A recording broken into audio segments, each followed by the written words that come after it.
Greetings from the scary Poland you keep hearing about. A few years ago, Poland was often making the headlines.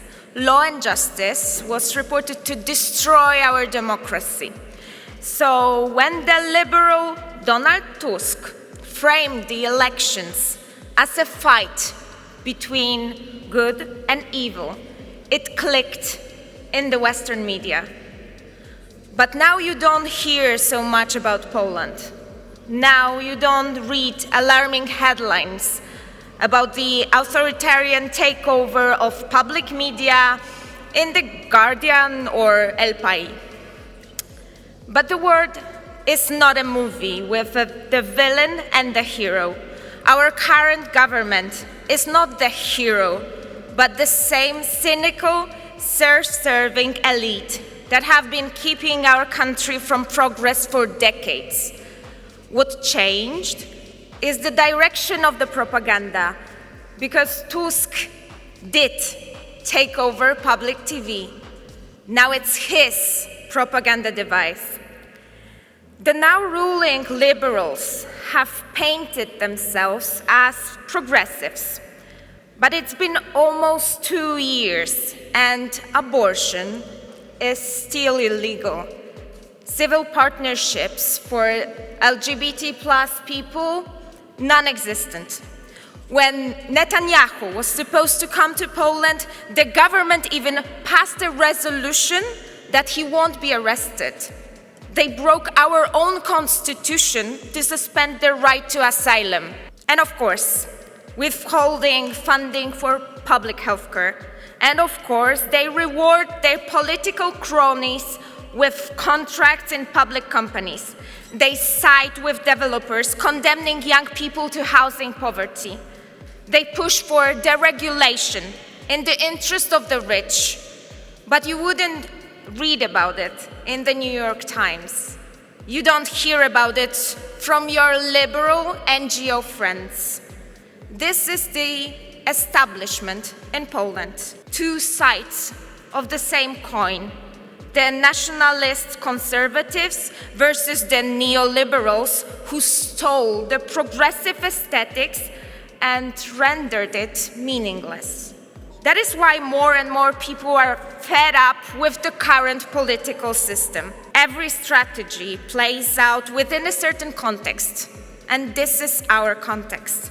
And Razem is there to counter this system, not to join it. We don't have billionaire donors. We don't have big corporations throwing their money at us. We don't have our own media networks. Yes, we do have our values and people who are ready to fight for them. Yes, we do have the kind of power that comes from anger and hope. But a very important practical question remains.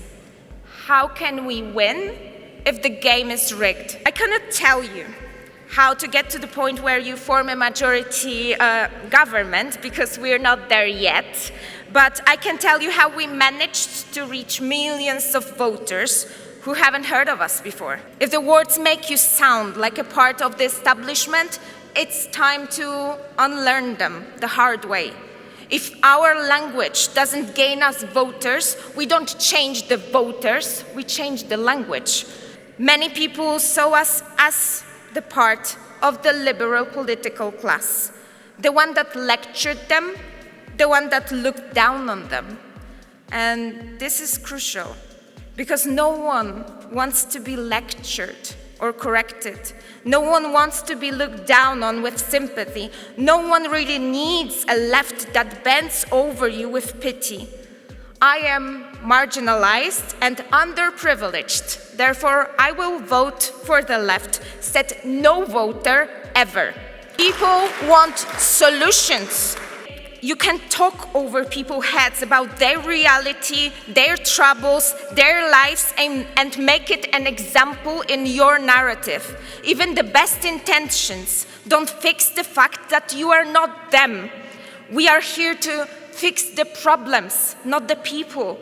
It's skyrocketing energy bills, or the developers tearing apart our neighborhoods, shitty food in the school canteen or long waiting lines to see the doctor. Voters don't want to hear progressive buzzwords. They want solutions. And the next question is how to reach them. For years, we have been avoiding right-wing media outlets.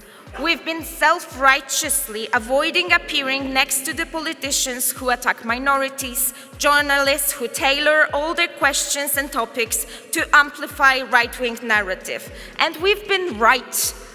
But what did we win? Another moral high ground award?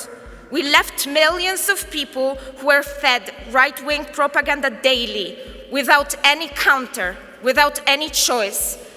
And if I have to bear some discomfort and some holier-than-thou criticism in order to show millions of people that there is a real choice, I will bear it. Liberal media will never accept us. They will never accept us unless we bow in tribute and become an obedient wing of the establishment. They're not neutral, and their agenda is as dangerous as the conservative one.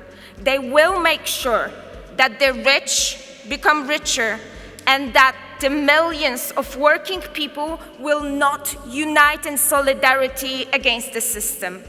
So we had to find our own voice and broadcast it on our own terms. Is this universal recipe? Probably not. Our countries face different threats.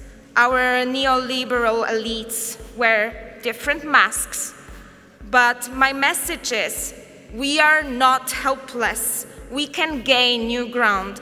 Sharing experiences, listening to each other, it's just the first step to grow stronger. But we must be ready to question our old buzzwords. We fight for the values. We fight for change. We fight for the people and the planet. And it's our responsibility to win.